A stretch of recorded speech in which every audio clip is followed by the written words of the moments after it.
still managed to find it, which is good. So originally it was about making Salesforce the epicenter of your digital transformation strategy, and it still is. It really is. But we've changed it slightly and given it this nice wobbly effect, which is interesting, to make Salesforce data great again. So deliberate pun on our American friends. But similarly, though, the core message is going to be around how do we put Salesforce at the center of an ever-expanding ecosystem. My name's Simon Peel. I spent quite a while in the Salesforce ecosystem, about 15 years so far. Before my current company that we'll talk about a little bit later on, I was running the API business for IBM, and before that a mobile business, and before that created a company called Cast Iron Systems, which I sold to IBM. So before that I was at Vitria, so I've been doing integration for quite a while. And integration seems to come along and grow and then die because we fix it. We built Vitria or Tibco or web methods in those days, and then the problem solved. Then the cloud came along, or Salesforce did. I built Cast Iron. We solved that. That was solved. But right now there's a massive explosion of applications, apps, data sources, and so on, which we have to contend with, and we have to figure out how to solve. So we're going to talk about three different things today. First of all, we're going to look at the data explosion itself and what's propelling that. Secondly, the solutions that we can look at and how to solve that problem. And then thirdly, the advent of what's now being called an eiPaaS, or an Enterprise Integration Platform as a Service. So you'll probably remember back in the day that this was the famous phrase: if it's not in Salesforce, it doesn't exist.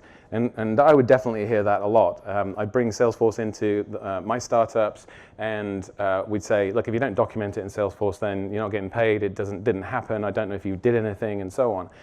And that worked pretty well back in the day, as it were. Today, however, we don't even know which Salesforce. If you said, if it's not in Salesforce, even if it was as simple as just Salesforce, we'd have to say, well, which one? So, the Sales Cloud is clearly in the same org as a number of other areas, but the acquisitions, Pardot and so on, are built on different clouds. Also, so many of us now have multiple orgs. So it's not just about putting it in Salesforce. It can be about how do I replicate across the orgs themselves and tie that together. And then how does Marketing Cloud see what's in Sales Cloud and so on.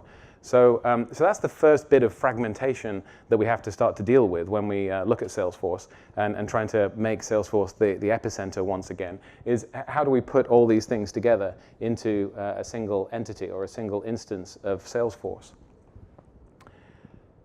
The next thing we want to look at is other things. I mean, heresy at a sort of Salesforce-focused event, but there are other SaaS applications that are out there.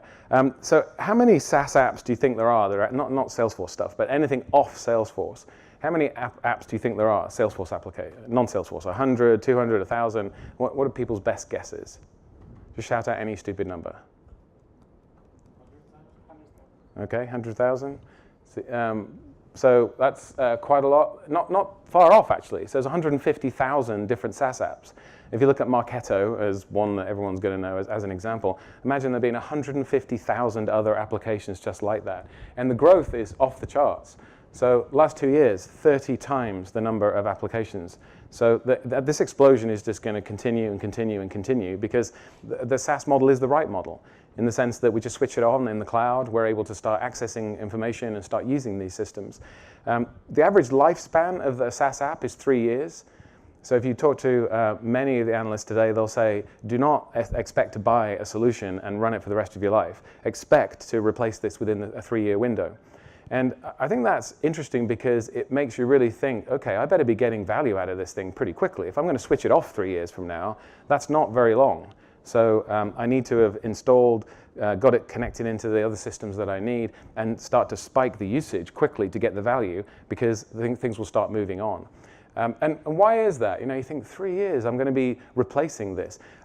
It's really because there's no one-size-fits-all solution anymore. We're not trying to buy an ERP. This is not SAP we're buying and going to run the whole company on it. It's typically visible to do attribution tracking, as an example. But there'll be something else a year from now that comes along, or 2 years that comes along, and can do things either similarly or better. So we will start to be able to plug and play and need to do that. So this is just insane, right? The number of SaaS apps is crazy. But this is what's given the rise to the need to make sure you know where data is and being able to move it around to be able to make Salesforce the sort of one place, one throat to choke. So the reality is that because we've got so many applications and they're generating data, that data needs to reside somewhere, and it's all over the place.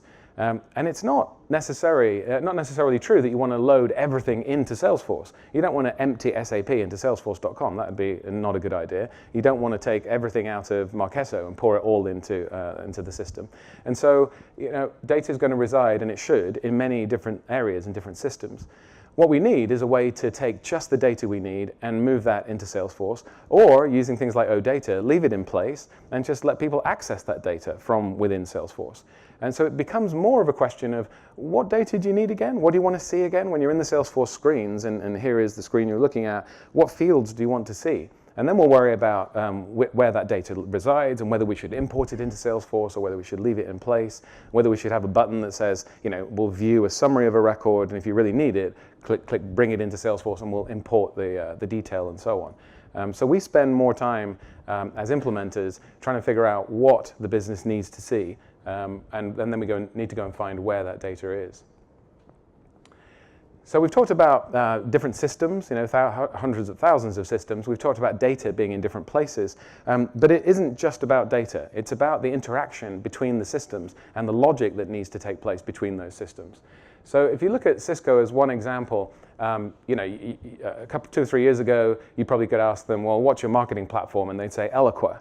Right? They spent a whole ton of money on Eloqua, and it's a fantastic system. It'll do all the outbounding, all of the campaigning that you need, and so on. Today, when you ask the guy that's responsible for bringing literally $1 billion worth of new business, new leads, new pipe every 12 months, he'll tell you that, well, my platform is 39 different applications. Right? Even at our company, we're a smaller company than Cisco, and we have 19 different applications in marketing. Just because you need so many different content management, you need outbound marketing, you need attribution platforms, you need content systems, and so on, and all of this needs to be tied together. So the point that I want to get to is that there's logic behind how these systems talk. It's not just about data. So as an example, when Cisco want to do an upsell campaign, they'll start off in Salesforce.com and say, well, which clients do we want to upsell to? They'll send that to 6sense to do some predictive analytics to say, of the 100,000 people you just selected that are current customers of Cisco, 6sense will say only about 19,000 of those will have a propensity to buy based on the predictive modeling we've done. And so 6sense then sends just those records across to Eloqua. Eloqua will then load up the campaigns and be able to then do the outbound marketing and outbound email. They'll use App Annie, so the mobile specific stuff goes to App Annie. From App Annie, then they also have the ability to do A/B testing using Adobe Target. So as the campaigns are running live, they'll find that some people are not clicking on one of the headlines. No one's bothering with that email, but the other one's going crazy. So they now want to start doing A/B testing live on the accounts. And then from there, people will hopefully end up back on the website, the Cisco website, to say, "Ooh, that's pretty good stuff. I'd like to look at that." Where a live agent can then start to interact with them, and if all's going well, we can start to upsell and add that to Salesforce.com.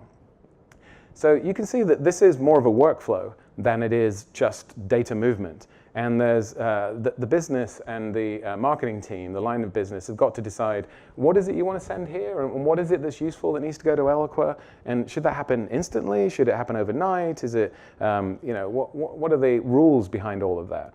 So you start to see the emergence there, not just of back-end integration and schlepping data around, but the business working, really trying to map out what data needs to move and what the rules are. And how does that work? How does that interaction between people that have to create this and make it work, what does that look like when they're working with analysts who don't understand where the data is or how to get the data, never heard of an API, but they know darn well what kind of data they want to move. So now we're really putting business and IT or technical and non-technical people together to work in a rapid way, because these things need to change and be updated quickly as well. That is just one. Imagine you've got 39 different systems. That's just one workflow, one set of rules. There's hundreds and hundreds and hundreds of rules like that are required. And we'll get into some examples of that later on. So yeah, bear in mind that it's not just connectivity, it's also around process. And marketing has a lot of processes we just talked about, so campaign execution being one of them, but many others, right? Event management, segmentation, analysis, and so on. Most people start with, when we start with Salesforce, with the simple stuff, right? The fact that we're going to sell something, we then got to take the orders, we've got to shove it into an ERP system somehow. So NetSuite needs to know we've just done a sale. It could be Oracle ERP, it could be some of the Microsoft products. So an order will be sent out of Salesforce. We need to know what the order status is that comes back into Salesforce. So there's some bidirectional integration. That's pretty much where things start with Salesforce and trying to make Salesforce have a single view of what's going on in an enterprise. But as you can see, it then very quickly starts to spread across many different systems and many different processes. So I think you're getting an appreciation now of the scale at which, when you bring in Salesforce and you want Salesforce to be that epicenter, you see the scale at which you're going to have to deal with the processes and interactions between systems. So that's all fine when there's APIs available and we can start to access that information. But what about every existing system in the world? Right, the traditional systems that exist, client-server systems, stuff that's just got in a database that has maybe a JDBC or ODBC access to it, things that were never designed to be interacted with, most of which have some sort of user interface, and they expect to be used through the UI that was built, whether it's web or client-server or even a green screen, whatever it may be. So those apps are monolithic and typically don't have easy ways in and out of them, and yet they better be participating in this discussion with the apps and the infrastructure we're talking about. Many of the existing traditional systems have the warehouse information, have the product information, have the pricing information. It's all the stuff that's needed by anybody that's using Salesforce.com. So being able to drill into that is really critical. And the right way to do that would be through a modern interface of microservices. Really expose those existing systems through microservices, be able to then recompose those into larger grained APIs and have them accessible from Salesforce and other applications. That would be the ideal. There's only one problem with that, and the problem is who's going to write the APIs? Who's going to go into 20 years of systems that you never built, never seen before, and start to unpick that? We were at a company yesterday talking exactly about this, and the guys have been brought in to try to open up the existing systems, and it's essentially hundreds and hundreds of stored procedures with multi-level nested that pull in hundreds of different systems, and trying to unpick that is really, really tricky, but that's the goal. Today, most solutions that you hear about rely on, we'll just get developers to do it, it's fine. Well, according to the company we were at yesterday, it's not fine. So there's 15 people working on that at the moment, and trying to bring in more and more people is having two effects. One is the deadlines are going out the window, and we met with the CIO who showed us the grand vision, and that vision is now looking further and further away. It's actually disappearing into the distance instead of coming closer, because we're throwing bodies at the problem instead of technology. So what we were there to talk about was, what if you could expose existing systems using an automated solution? And you could go in and create those APIs automatically and expose them as microservices. Would you be interested in that? And he's like, you've got my attention, yes, that would be rather good. I'd like my vision to come closer versus further away.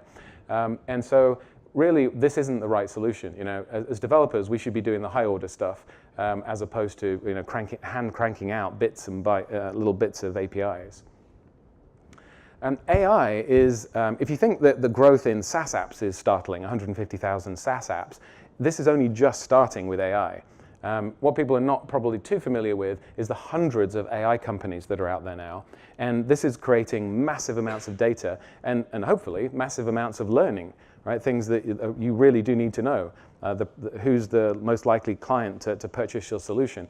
Did you know that the sentiment on your current support desk is tremendously low? You know, you're hitting all your KPIs and you've answered every question, but you've really annoyed a lot of your users with the style in which you're interacting with them, you know, just as one example. So these are other systems that need to be brought into the mix and into the discussion that's being had. And of course, Einstein is one part of that. And if you're looking for opportunities and which opportunity you might call, that's great. But these systems are way beyond that one use case. There are many, hundreds of use cases. And then we've got GDPR, right? I was going to put like the bogeyman or something up here, but GDPR is something that either people are consumed with at the moment or are trying their best to ignore because hopefully it'll go away. It's definitely not going to go away. And any of us that lived through Y2K know that there was a period where, it'll be fine, don't worry. And as it became closer and closer, panic set in, and it wasn't going to go away, and we did need to fix it. So there's a huge opportunity around GDPR for being able to do the things that GDPR mandates, the right to right of rectification, the right to restrict processing, portability, and so on. And we'll show you some ways in which that can be solved. So that's what's happening in the market. We're all living that, right? That's not me saying that. You all know that you feel this happening in the different companies. The question is, how do you solve it? And this is some of the ways in which Salesforce is solving it.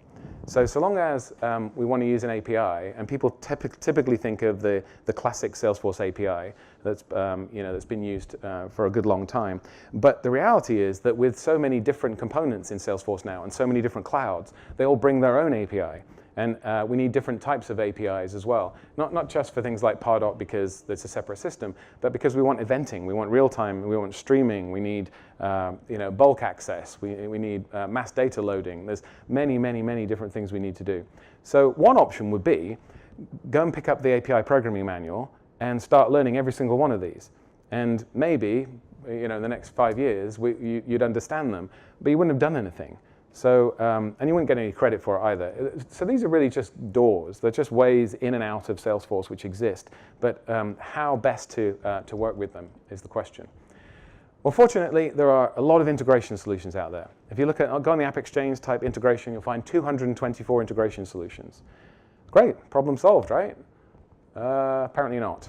So the biggest barrier to gaining the benefits of Salesforce and the customer visibility, it said, 90% of those barriers are data related. So configuring screens in Salesforce, throwing in some workflow, easy. Trying to pull in all that stuff we just talked about and use all the APIs we just talked about and so on in an ever fluid market, not easy, and apparently we're failing at it dramatically. In most cases, 57% of people have no strategy for this or are not aware of one if there happens to exist one in their company. So big opportunity in terms of being able to help companies solve this.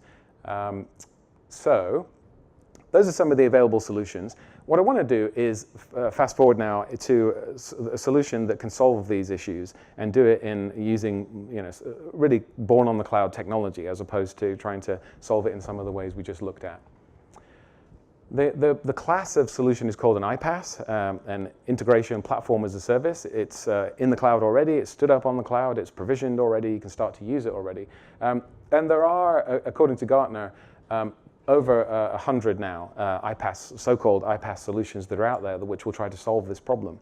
I was asked this morning, like, why would you need anything more than that if, when I get Marketo as an example, I can just go into the integration section and it says integrate with Salesforce, so I'm done.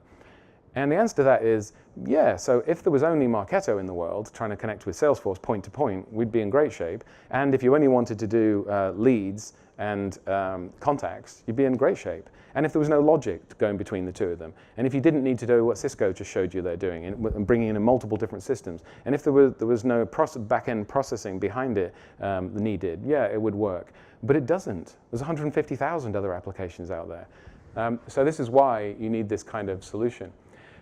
So the good news about eiPaaS is that most eiPaaS systems try to adopt a lower code approach.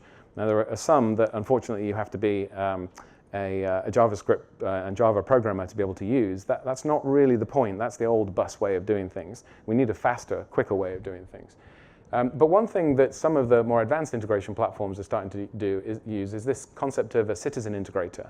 And that starts to unlock this. So what is a citizen integrator? Gartner talks about 4 different types of things, people and things, that are going to be doing integration. So the old way of doing this was that we had an integration competency center, and locked in the back room somewhere was somebody that understood MQ series or web methods or TIBCO or these big hulking great integration products. But that's just any integration that's needed is going to take you 6 months, and it's hard. These people sit doing the biggest, ugliest type things in large enterprises. What's needed, though, are people who don't do integration just for a living 24/7 and live, eat, and breathe it. We have day jobs as well. And that's called an ad hoc integrator. So somebody who can basically understand when you double click into the Salesforce API and you can see all the objects, you can see an account object, and you can click down into the fields that you need, and you can tag that field and drag and drop it into the same thing on SAP. There's SAP, double click in, find BAPI customer get list, double click into that, and you see the account objects, and then you start mapping the fields across. Right? That's a solution which is much faster to do, and IBM paid $250 million for my company for that, and that's good. But actually, what we need, and there are 10 times more of these than there are these people. So now we're starting to get more people to solve the problem. But really, we need to be moving on to where there are actually 100 times more people able to do this. And this is where the business we as IT people can set the business up to say, look, if you want to just import flat files, or if you want to add a few rules in between Marketo and Salesforce, you can do it yourself. You know the rules, and here is a simple drag and drop interface with if, then, else. You can construct that stuff. Now we're going to put governance around that and security, and you'll only be able to get into the systems that we allow you to. But this is where you start to see a lot bigger benefit. And then what's also coming is, we're working on a lot of AI technology to do a lot of these integrations automatically, automagically, in fact. But that's not quite there yet. Gartner predicts that to be about 5 to 10 years out, when systems will automatically start to configure themselves and put themselves together. When we talk about eiPaaS, it's really bifurcating. There's like 100 plus vendors now. This was back end of last year, so there's more than 100 that Gartner's tracking. And the more complete solutions like ours are being tagged as the enterprise integration platforms. And we have domain-specific stuff that will do one specific type of integration. So just in the finance sector, or just with marketing systems, but not with ERPs. So it's important that you look at whether you want something that does one specific task or something that's more general and cross-platform. Typically, everyone in this room is somewhere on this chart. Either has some on-prem stuff of some sort, has SaaS, we probably all have Salesforce, or we have some of the cloud and larger cloud-type solutions that are coming out, or increasingly, all of the above. And so what's needed is something that can connect that. And the Jitterbit eiPaaS system, the enterprise eiPaaS, does exactly that, but with one key differentiation between us and every other eiPaaS. We want to leave what's working alone.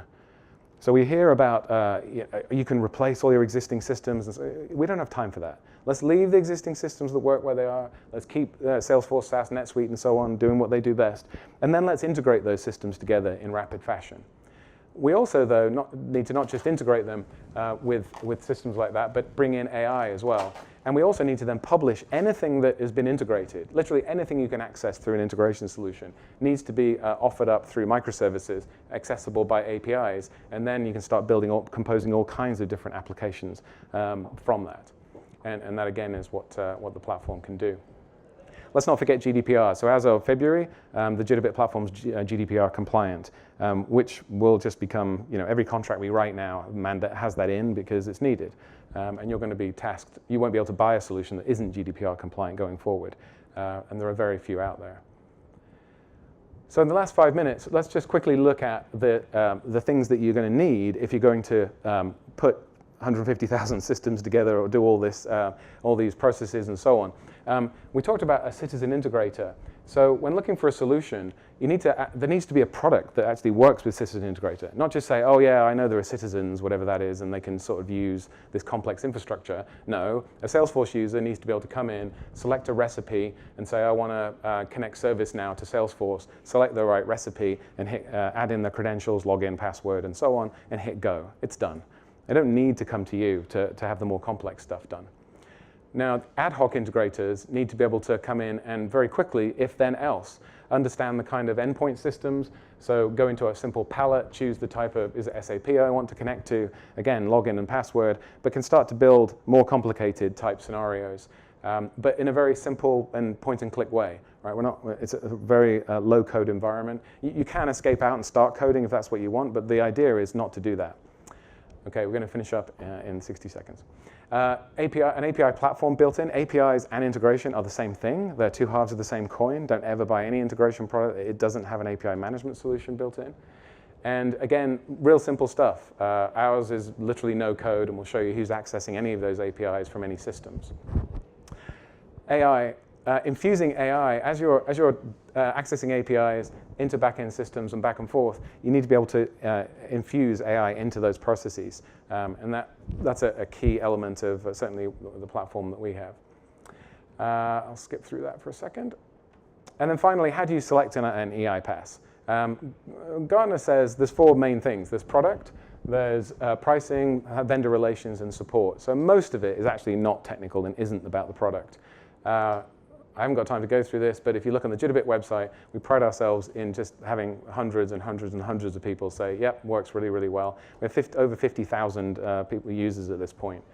Salesforce themselves are probably the biggest user of our product. They also own a piece of the company. And the kind of results you'll see here is in 3 days, they were able to go live with a solution. And not just one solution, multiple different solutions. Last punchline is there's about 3,500 integrations running at Salesforce. Every sale that Salesforce does goes through the Jitterbit platform as an example. So that's it. You've seen the data explosion, talked about available solutions and also an enterprise eiPaaS. And by doing this, we can make Salesforce data great again. Didn't really want to end on that president, so I'll end on a better, or maybe a different president, depending on which way you roll. So thank you for your time. Appreciate it.